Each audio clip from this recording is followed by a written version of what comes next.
Another interesting theme to think about in relation to consciousness is intuition. Intuition is basically knowing something without thinking it, or without deducting it.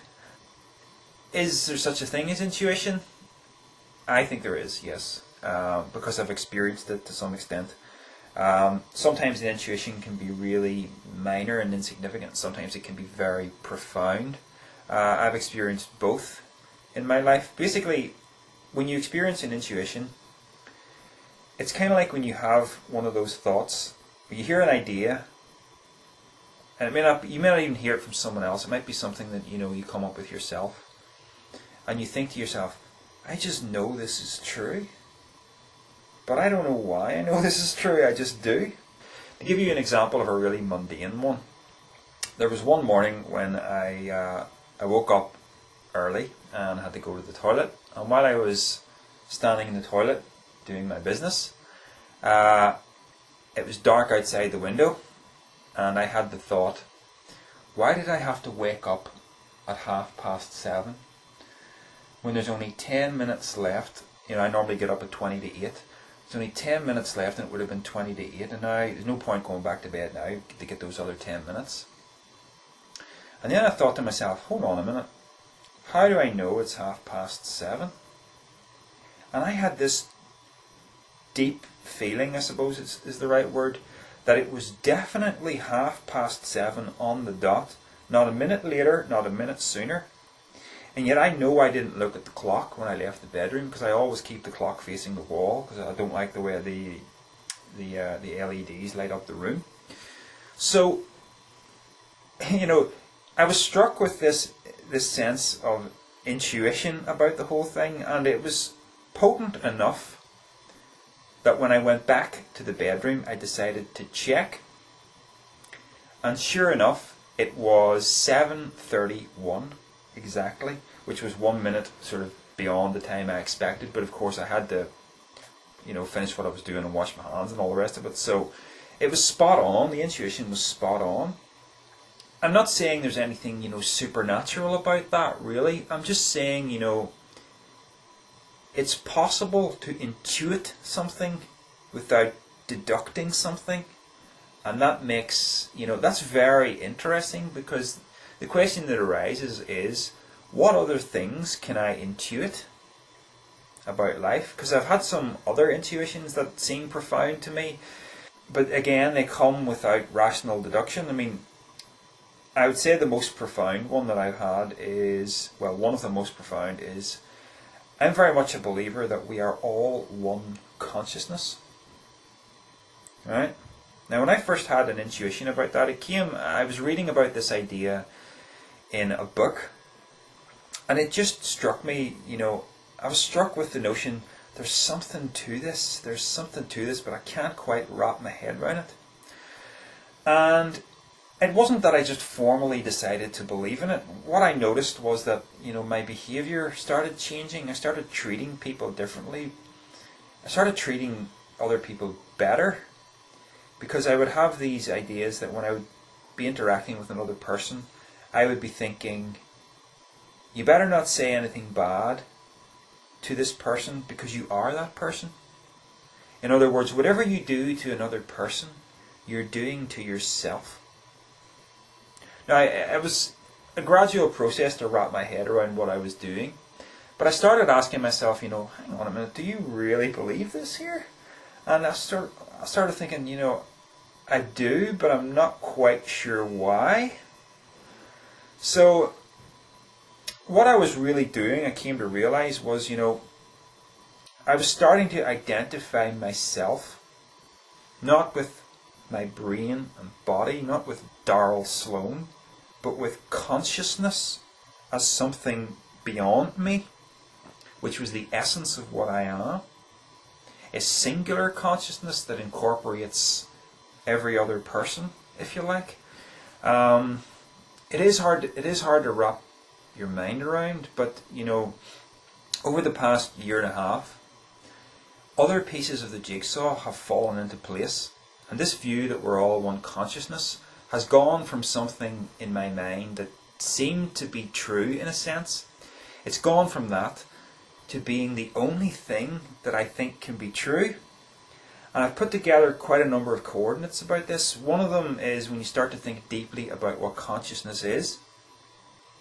Another one is when you start to think deeply about what physical reality is. I've made a couple of videos on that, about how, matter isn't the fundamental reality. Matter is like a frequency that your consciousness is tuned to, or like some kind of super hologram, right?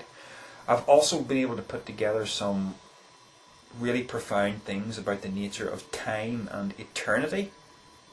Most people think about eternity as a line having no beginning and no end, like time going on forever, but that's not what eternity is.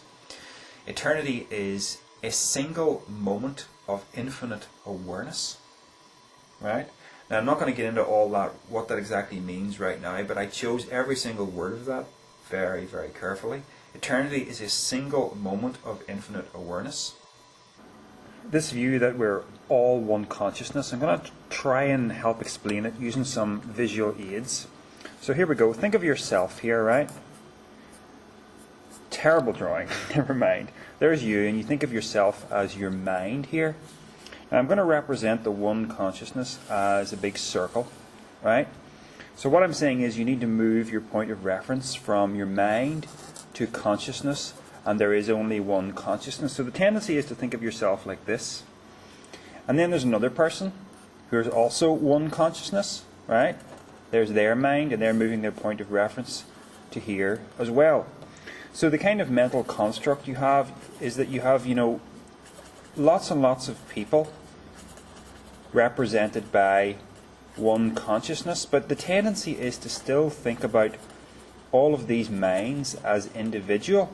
And when you try to stop thinking of them as individual, you tend to see yourself as somehow being absorbed into some big consciousness, and you lose you lose your awareness of self-identity.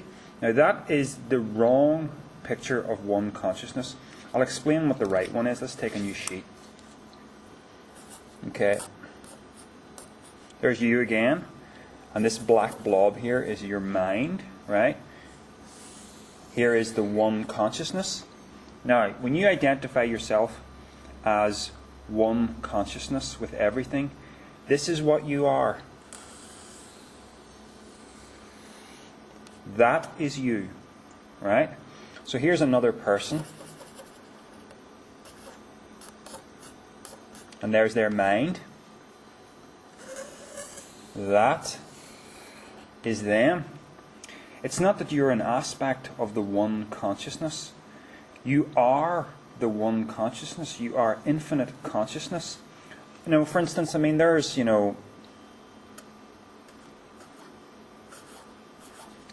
there's a cat. It doesn't look like a cat, but that's a cat, right? There's the cat's little cat brain. That's what that cat is. Okay? There's the sun. There's a planet. All part of the one consciousness. That planet, all part of the one consciousness. There's a whole bunch of stars, if you like. All the one consciousness. Right? You kind of see the different picture now. The entire universe is like a big consciousness computer. And when you break it all right down, it's all just one. That's the way you need to think about it. Not like this, which doesn't make any sense at all. So the beauty about this is that when you meet another person, you have the awareness that you are that person, because you are both individuals on the physical plane, if you like. But above that, there is only one, and you're essentially looking at yourself. But the trick is to move your sense of self-awareness from mind to consciousness. And as I illustrated on my video about mind and soul, mind is not the same thing as soul or consciousness. Mind is brain-based, but consciousness itself transcends the brain. So that's essentially how I see the universe.